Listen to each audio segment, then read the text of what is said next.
फिरा कर्ण त्यों साधु साधु कह उठे सकल नर नारी। राजवंश के नेताओं पर पड़ी विपत अति भारी। द्रोण भीष्म अर्जुन सब फीके, सब हो रहे उदास। एक सुयोधन बड़ा बोलते हुए वीर शाबाश। द्वंद युद्ध के लिए पार्थ को फिर उसने ललकारा। अर्जुन को चुप ही रहने को गुरु ने किया इशारा।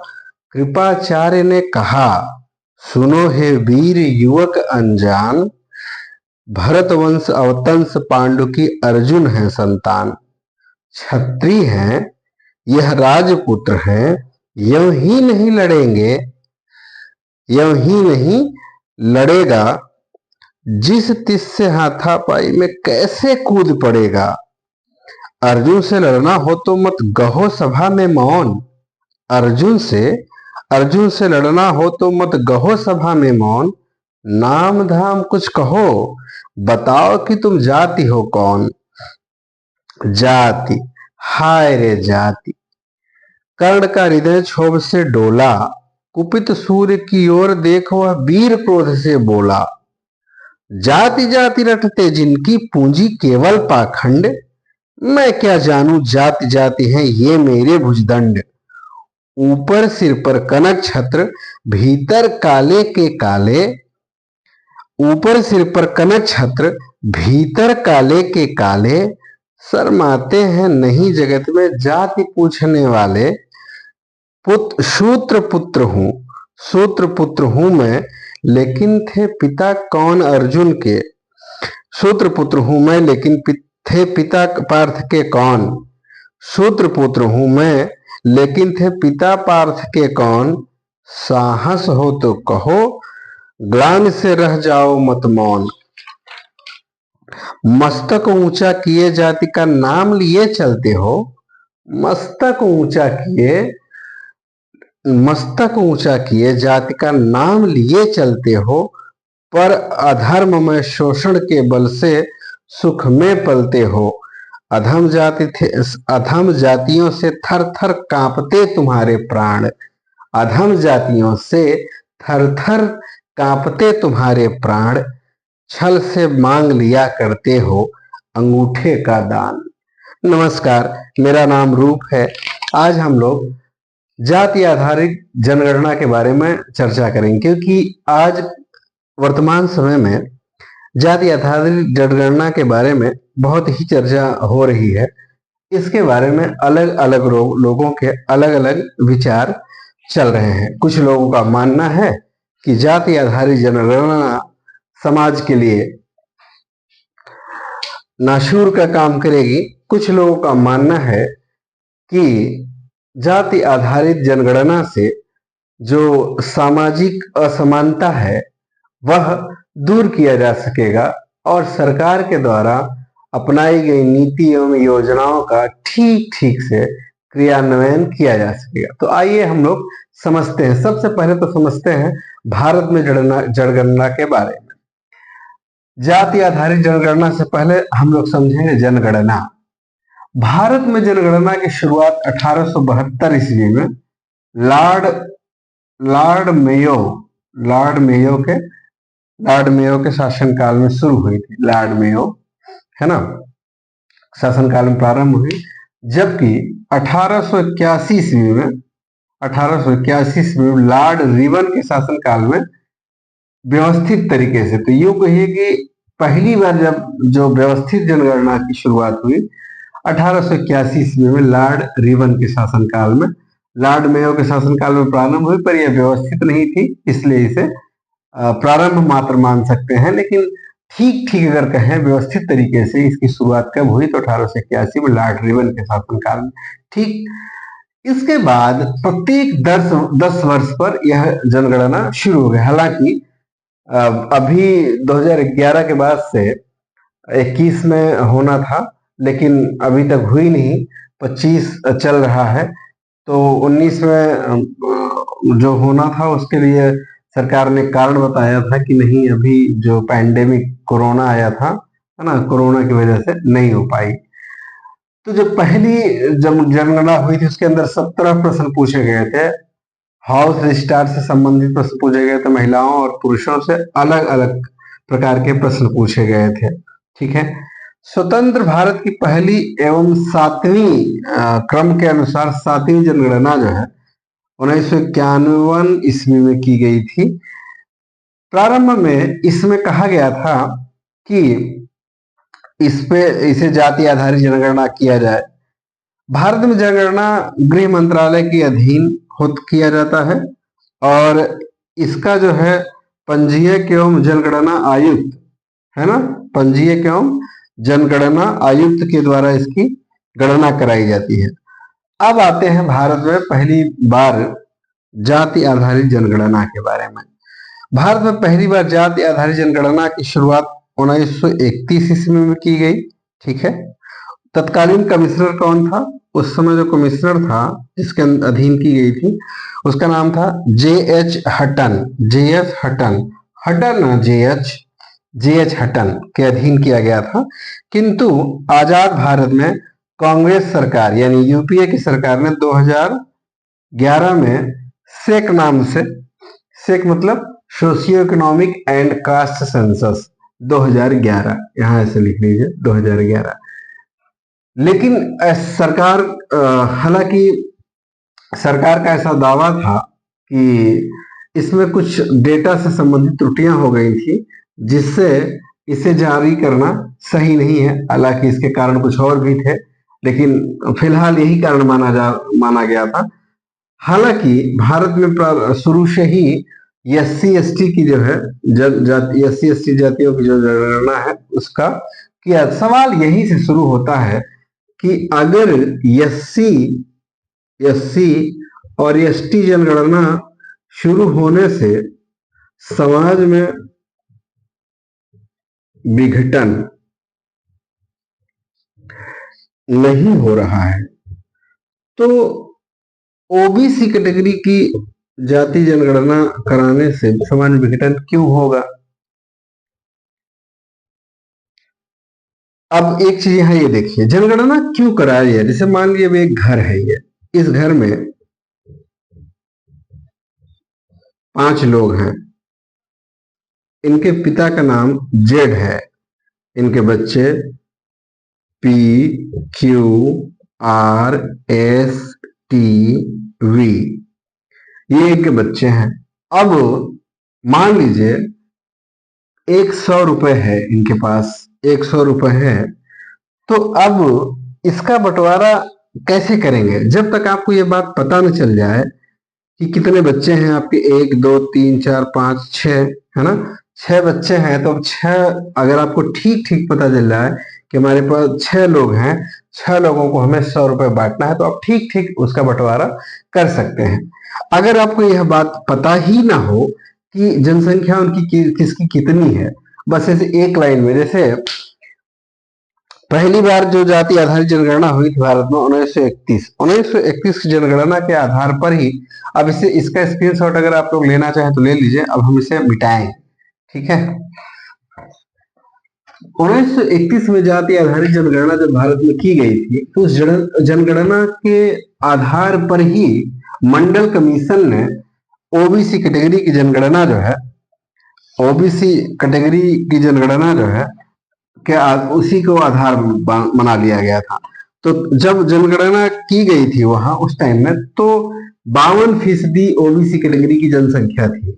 तो 52% जनसंख्या के आधार पे OBC कैटेगरी को 27% आरक्षण दे दिया गया। और SC/ST के कैटेगरी की जो जनगणना है वो तो हर 10 वर्ष पे की जाती है। ठीक है। तो कहने का तात्पर्य यह है यहाँ पे कि अब जो जातियों का जनगणना है इसके पक्ष और विपक्ष में दो लोग हैं, एक पक्ष में है एक विपक्ष में है। हालांकि मैं ये नहीं कहता कि गलत कौन है सही कौन है, क्योंकि सचमुच एक डर तो है।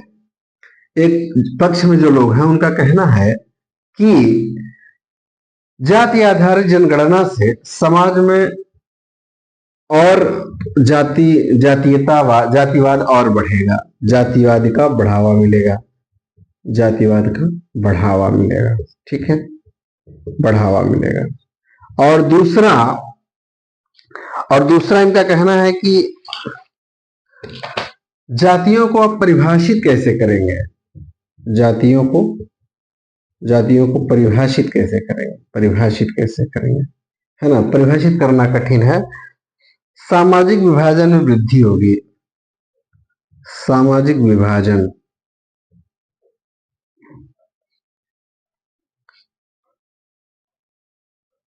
सामाजिक विभाजन होगा। जातिवाद का बढ़ावा ये होगा कि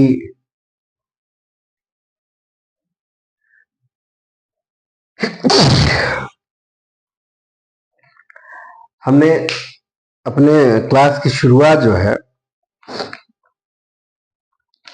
रामधारी सिंह दिनकर की कविता से शुरू किया था, है ना, जिन्होंने जातिवाद पे कुठारा प्रहार किया। कहने का तात्पर्य यह है, अब जो जातिवाद का जो बीज है भारत में इस कदर है कि आप कितना भी पढ़ लीजिए, लिख लीजिए, कितने भी उच्च पद पे आसीन हो जाइए, किंतु इस जातिवाद से निकल पाना बहुत मुश्किल है। क्यों मुश्किल है? क्योंकि कहीं न कहीं जाति जैसे एक थोड़ा सा चीज समझना बहुत जरूरी है। जाति भारत में आई कैसे? इसके कई सारे कारण हो सकते हैं, पर कुछ लोगों का मानना है भारत में जातिवाद का प्रारंभ कैसे हुआ रहा होगा। मुझे लगता है कि किसी भी चीज की शुरुआत जब होती है ना, उसके पीछे तो कारण सच में सही ही होते हैं, लेकिन बाद में उसका विकृत रूप आने लग जाता है। तो एक जैसे कि प्रारंभ में जातियां, गांधी जी भी इसी बात को मानते हैं। गांधी जी कहते हैं कि अगर जैसे बहुत सारे लोग गांधी जी का विरोध करते हैं, कहते हैं कि वो जातिवादी थे। उनका मानना यह था कि, पर एक चीज थोड़ा सा मैं बोल दूं ताकि क्लियर हो जाए, सचमुच कहीं ना कहीं मैं गांधी जी की बहुत सारी बातों से बहुत ज्यादा इत्तेफाक रखता हूं, लेकिन बहुत कुछ ऐसी चीजें भी जिससे इत्तेफाक थोड़ा सा रखना मुश्किल हो जाता है। कैसे?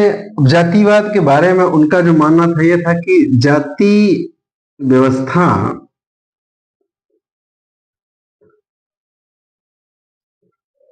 व्यवसाय से संबंधित थी, व्यवसाय से संबंधित थी, व्यवसाय से संबंधित। मान लीजिए अब आपके पिता जो है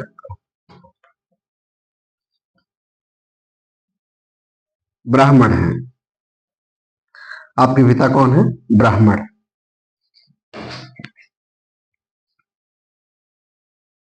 ब्राह्मण, ठीक है, ब्राह्मण है। तो अब आपके लिए आसान होगा, जो ब्राह्मणों का जो कार्य है उनके पुत्र के लिए आसान होगा सीखना। अपने पिता के द्वारा वो आसानी से सीख सकते हैं अपने पिता के कार्यों को, क्योंकि उन्हें कहीं और जाने की कोई जरूरत नहीं थी। प्रारंभ में कोई इस तरह की इंस्टीट्यूट, संस्थान, टेक्निक, मतलब इस तरह से कोई हुनर सिखाने वाले संस्थान नहीं हुआ करते थे। हालांकि कुछ लोग दावा करते हैं कि गुरुकुल में सारी चीजें, लेकिन गुरुकुल में सभी लोगों के शिक्षा का प्रबंध नहीं था। सारे लोग वहां नहीं पढ़ सकते थे। कुछ ही लोग वहां उस गुरुकुल में पढ़ सकते थे। वो कौन थे आप लोग जानते हैं, ठीक है। तो उस गुरुकुल में शिक्षा, सारी चीजें अगर सिखाई जाती तो निश्चित कुछ लोगों के लिए थी।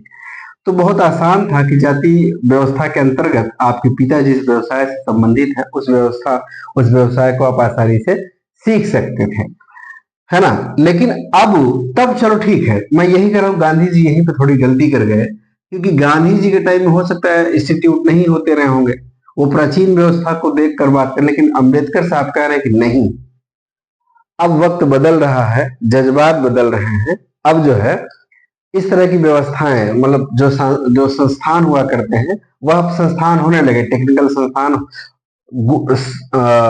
आपको एक्सपर्ट बनाने के लिए, आपको स्पेशलिस्ट बनाने के लिए बहुत सारे संस्थान खुल गए हैं। इसलिए अब उनके पिता का जिस व्यवसाय में है, मान लीजिए कि मेरे पिताजी किसान हैं, ठीक है, किसान है मेरे पिताजी। अब मेरा मन नहीं करता कि मैं किसानी करूं, मान लीजिए मेरा मन नहीं करता, मैं चाहता हूं कि मैं और अच्छे से पढ़कर प्रोफेसर बनूं, डॉक्टर बनूं, इंजीनियर बनूं, है ना, इंजीनियर बनूं, प्रोफेसर बनूं, आईएएस बनूं, है ना। तो मान लीजिए इसमें से मैं आईएएस बनना चाहता हूं। अब मैं बनना चाहूंगा तो मेरे पिताजी मुझे क्या सिखाएंगे? इसके लिए तो मुझे उस व्यक्ति के पास जाना होगा जो आईएएस के बारे में जानता हो, या है ना, उसे बेहतर बेहतर तरीके से पता हो, जो मुझे सिखा सके। तो यहाँ जाति की कोई आवश्यकता तो रही नहीं। गांधी जी यही पे मार खा जाते हैं। उनको लगता है कि नहीं, ये कुछ समय उस समय में हो सकता है रही होगी, है ना। तो इसलिए जो है इस व्यवस्था को बनाए रखने के लिए ये जातिवाद व्यवस्था की प्रारंभ हुआ था। लेकिन इसका बाद में इसका विकृत रूप क्या हो गया? विकृत रूप ये हुआ कि नहीं, और बिल्कुल बहुत स्पष्ट है, हमारे जो संस्कृति है, हमारी जो वेद पुराण है ना, ये अन्य जो ग्रंथ है, उनमें बिल्कुल स्पष्ट लिखा हुआ है कि जैसे अब मैं रामचरितमानस की बात नहीं करूंगा, वहां पे तो जाति आधारित लिखा हुआ है, विप्र पूजय, है ना, भले विप्र शूद्र पूज, कुछ ऐसा मीनिंग उसका ये है कि शूद्र भले ही कितना ही गुणवान क्यों ही ना हो, पर उसकी पूजा नहीं की जा सकती। जबकि ब्राह्मण भले ही गुणहीन हो, उसकी पूजा, तो यह शायद सही नहीं है, पर उसका मुझे बहुत कंटेस्ट पता नहीं है, तो कितना उसका कंटेस्ट सही है, कितना गलत है। पर मैं कहूंगा अगर ऐसा है तो बहुत गलत है, वह सही नहीं है ना। क्योंकि आपके तो बाकी के जैसे बहुत सारे उपनिषद, नास्तिक उपनिषद के अंदर बहुत लिखा गया है कि नहीं, आप जो है अपने कर्मों के द्वारा ब्राह्मण बन सकते हैं। तो कहा कोई जन्म से ब्राह्मण नहीं हो सकता, कोई जन्म से क्षत्रिय नहीं हो सकता, जन्म से कोई शूद्र नहीं हो सकता, उसके कर्म के द्वारा ही। और वैसे भी क्लास तो बनते ही जब आप आईएएस ऑफिसर बनते हैं। लेकिन विडंबना यह है कि आज भी समाज में ये सब होने के बावजूद भी अल्टीमेटली अभी भी ऐसी हैं चीजें। आप कितना भी पढ़ लीजिए, कितना भी लिख लीजिए, कितने भी उच्च पदों पे आसीन हो जाइए, लेकिन आपके साथ जातिवाद का ये जो ठप्पा है लगा ही रहता है। जैसे कि कुछ अभी चर्चा में ये था कि जब उत्तर प्रदेश मुख्यमंत्री श्री योगी जी बनते हैं तो वो गंगा जल से घर को धुलाते हैं। पता नहीं, मुझे बहुत ज्यादा आइडिया नहीं इन सब चीजों की, मैं सुनता तो हूँ। किसी जगह पे भारत की राष्ट्रपति जाती हैं, वहां पे मंदिर में जाती हैं, तो उस मंदिर को धुला जाता है। ऐसा अगर है तो सचमुच ये बहुत निंदनीय और दुखद है ना। तो कहने का तात्पर्य है कि इसका जो विकृत रूप हो गया, अब जन्म हो गया। और मैं बार बार कहता हूं, ऋग्वेद के 10वें मंडल में वर्ण व्यवस्था का जिक्र किया गया है, पुरुष युक्त में। उसमें बकायदे लिखा गया है कि जन्म नहीं बल्कि कर्म के आधार पर वर्णों का व्यवस्था है। तो उनका जो वर्ण व्यवस्था का जो उद्देश्य था, यही था कि एक पिता जितने बेहतरीन तरीके से अपने पुत्र को चीजें, हालांकि आज उल्टा हो गया, एक पिता अपने पुत्र को कुछ सिखा नहीं पाता। एक बेहतरीन टीचर भले ही आप हो, आपको बेटा आपसे पढ़ने वाला नहीं है। असर आपका पड़ेगा, आपकी व्यक्तित्व का प्रभाव उनके पे पड़ेगा, आपकी गंदी और अच्छी आदतों का प्रभाव उन पे पड़ेगा। पर यह नहीं है कि आपका बेटा, आप बेहतरीन टीचर है तो आपसे पढ़ लेगा, ऐसा नहीं होगा। आपका बेटा किसी और से पढ़ेगा। खैर, तो अब चूंकि इतने सारे ऑप्शंस है, इसलिए ऐसी बातें हो सकती होंगी। तो कहने का जो तात्पर्य है, अब ये जाति व्यवस्था का जो विकृत रूप कहां से हो गया?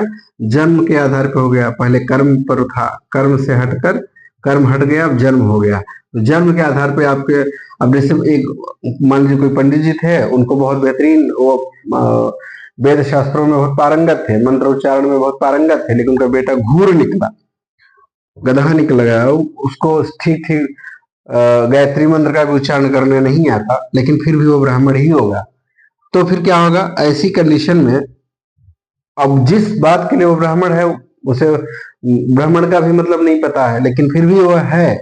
तो इस कंडीशन में क्या होगा? कि समाज का एक विकृत रूप, क्योंकि एक विकृत पूर्ण व्यक्ति जो होगा वह समाज के विकृत ही निर्माण करेगा, या तो उससे सीखे वो। तो हुनर तो होना बहुत जरूरी है। अब जैसे इसी असमानता को दूर करने के लिए, समाज से असमानता को दूर करने के लिए कहाँ रख दिया यार वो मिटाने वाला। तो इसी असमानता को दूर करने के लिए समाज में जातिगत जनगणना कराई जाने लगी। अब इससे जाति भेदभाव बढ़ने की आशंका जो है तो है जातिगत। अब जैसे ऐसा भी तो नहीं है कि 100 सालों से 1931 से अभी 2025 चल रहा है, इतने सालों के मध्य इतने सालों के मध्य भी तो चीजें नहीं बदली है ना। 4 12 में 3 9 94 वर्ष के हो गए। 94 वर्ष में भी जाति व्यवस्था में थोड़े परिवर्तन आ रहे हैं, लेकिन कहीं ना कहीं उसके अंदर ये बात तो है। क्यों आप जातिवाद वाली मानसिकता में उलझे हुए हो भाई? जब उलझे हुए हो तो ठीक ठीक उनका विकास। और मैं एक चीज फील कर रहा हूँ, मैं एक दिन एक पाकिस्तानी एक वीडियो देख रहा था यूट्यूब पे। उसमें एक्चुअली क्या हुआ कि मैंने एक चीज जहां तक मैं समझ पाया, बहुत बड़ा कारण है आपको किस जाति में रख देना। आप उच्च है कि निम्न है, आपको छूना है कि नहीं छूना है, बहुत जरूरी है। आपकी विद्या मतलब ज्ञान और वित्त, ये दोनों वर्ड ना बहुत जरूरी है।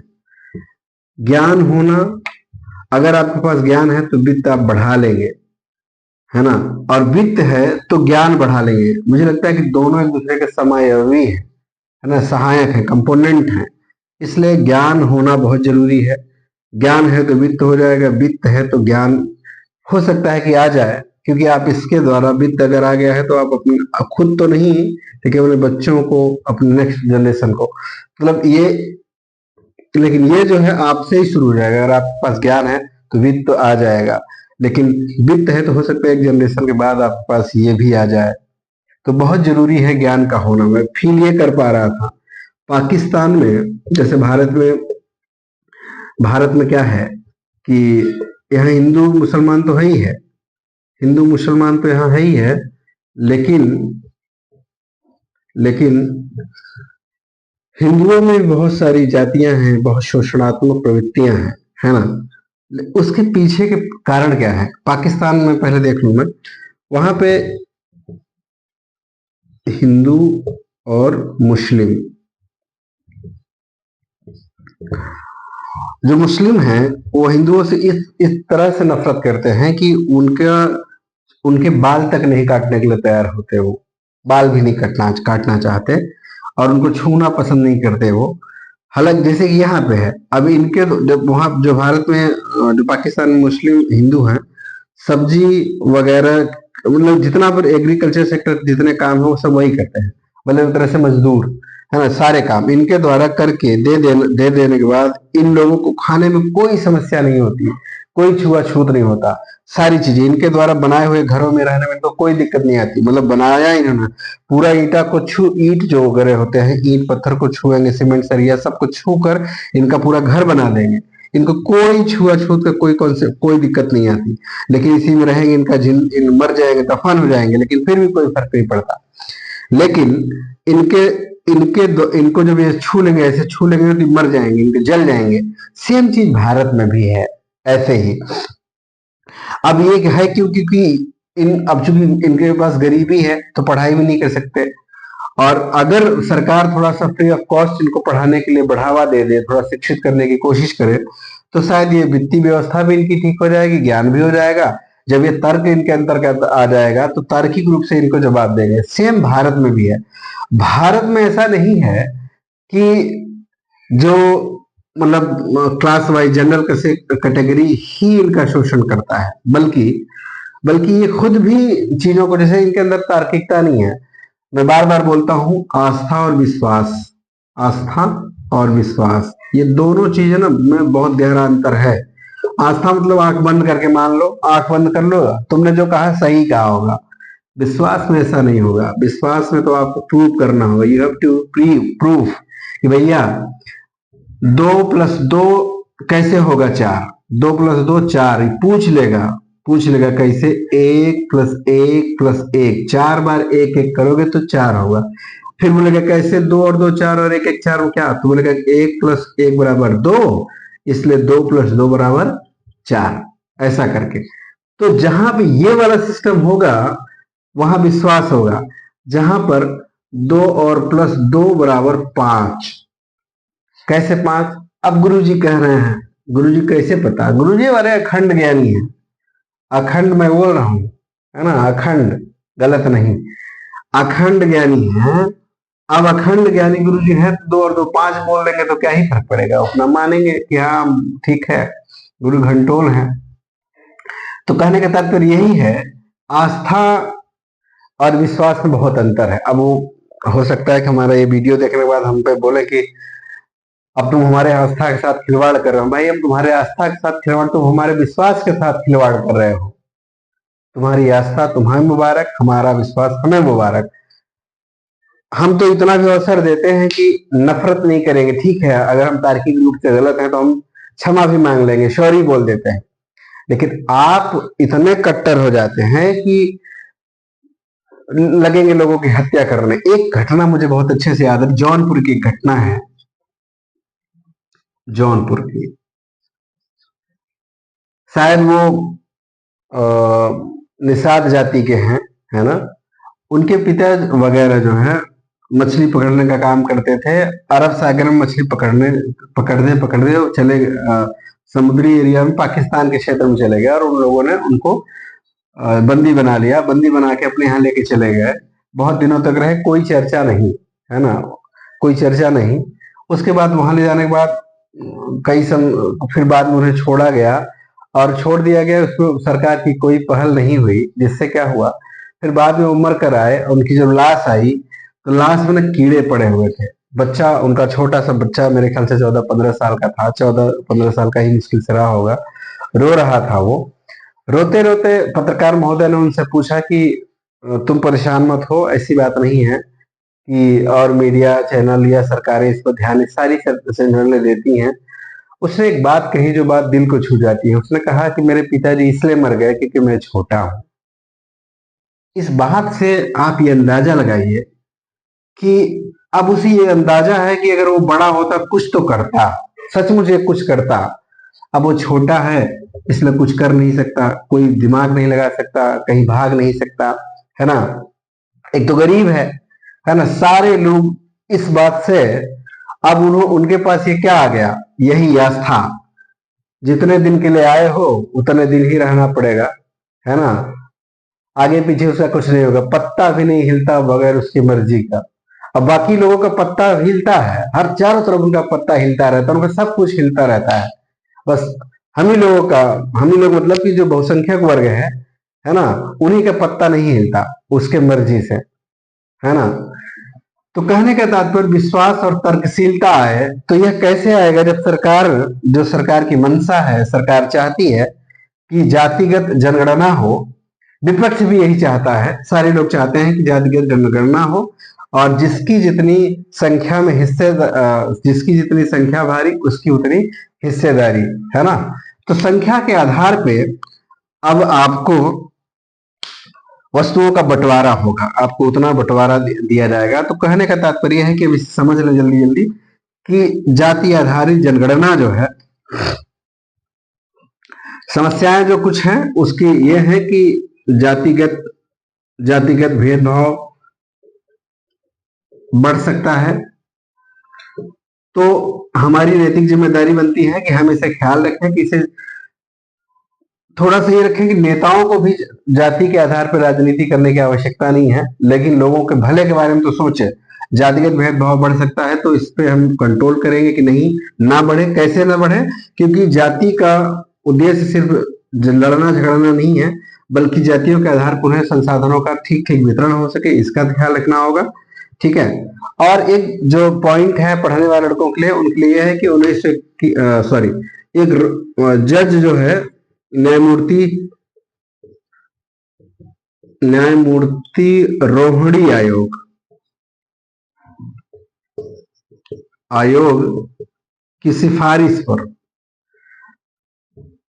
पर जो है ये चीज शुरू हुआ। भारत का पहला ऐसा राज्य है बिहार, भारत का पहला ऐसा राज्य है बिहार जहाँ पे जाति के आधार पर जनगणना की गई और उसका ठीक ठीक क्रियान्वयन हुआ। हालांकि वहां पे भी बहुत सारे आंदोलन हुए, लोगों ने, जनरल कैटेगरी के लोगों ने आंदोलन किया। इससे जातिवाद तो, अगर जाति पाति इतना ही खराब लग रहा है तो काउंटिंग ना हो, तो आप लोग भी थोड़ा बड़ा दिल दिखाइए और जातिवाद को खत्म करिए, है ना। वैसे भी बहुत सारे लोगों ने पूछा है, बोला भी है कि जाति ने पूछो साधु की, पूछ लीजिए ज्ञान, मोल करो तलवार की, पड़ा रहन दो म्यान। लेकिन आप लोग म्यान जरूर पूछेंगे, है ना। पूछिएगा जाति, किस जाति से हैं आप, पूरा नाम बताइए। पूछने का तरीका तो देखिए, कहता है कि पूरा नाम बताइए। पूरा नाम क्या बताएं, अपने 4-5 पीढ़ी खानदान का बता दें, हैं। अरे हमारा नाम रूप है तो रूप से काम चलाइए ना जी।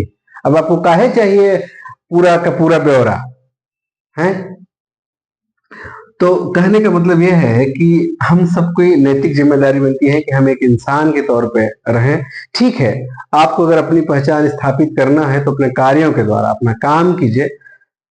बहुत सारी अच्छी बातें हर व्यक्ति में है, तो उनकी अच्छाइयों को लीजिए, नफरत ना फैलाएं। इस जातिगत जनगणना का सिर्फ और सिर्फ उद्देश्य सिर्फ इतना ही है कि इस जनगणना के आधार पर जो संख्या है, किसकी कितनी संख्या है, उसका ठीक ठीक निर्धारण किया जा सके, जिससे सरकार के द्वारा बनाई गई योजनाओं का ठीक ठीक क्रियान्वयन हो सके। जैसे इससे क्या होगा कि थोड़ा सा सरकार को भी आसानी होगी अपने नीतियों को, अपने योजनाओं को आम लोगों को तक पहुंचाने में। ठीक है, इसका उद्देश्य यह नहीं है कि जाति में वैमनस्यता को फैलाएं, जातिगत भेदभाव बढ़ाएं। इससे सिर्फ यह होगा कि अगर आपकी आर्थिक और सामाजिक स्थिति समृद्ध होगी तो, हालांकि 2011 वाली जो गणना हुई थी वह जाति के आधार पे ही हुई थी, लेकिन उसका बहुत सारा डेटा गलत हो जाने की वजह से उसे रिलीज नहीं किया गया। और अब जो है सरकार की मंशा है, सरकार और विपक्ष दोनों की मंशा है कि जाति के आधार पर जनगणना हो और ठीक ठीक से इनका इनकी संख्या को निर्धारण किया जा सके और ठीक ठीक योजनाओं और नीतियों का इनको लाभ दिया जा सके, जिससे भारत में जो असमानता, भारी समानता है, उसे दूर किया जा सके। इसके साथ ही आज का ये क्लास खत्म होता है। जय हिंद, जय भारत।